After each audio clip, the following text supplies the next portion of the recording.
సింగరేణి కార్మికులకు 296 కోట్ల రూపాయల దీపావళి పండుగ బోనస్ను ఆ సంస్థ ప్రకటించింది. ఈ సంవత్సరం ఒక్కో కార్మికుడికి గరిష్టంగా 76,500 వరకు దీపావళి బోనస్ అందుకోనున్నారు. కార్మికులకు బోనస్ పైసలను ఈ నెల 21న చెల్లించనున్నట్లు సింగరేణి సీఎండీ ఎన్ శ్రీధర్ వెల్లడించారు.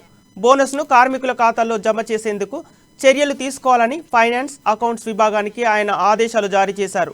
ఇప్పటికే సింగరేణి కార్మికులు నిరుడు వచ్చిన 30% లాభాలకు సంబంధించిన బోనస్ను 368 కోట్లను దసరా సందర్భంగా పంపిణీ చేశారు. కార్మికుల పనితీరు ఆధారంగా చెల్లించే PLRను బోనస్ 296 కోట్లను దీపావళి పండుగకు ముందు చెల్లిస్తున్నామని సీఎండీ తెలిపారు.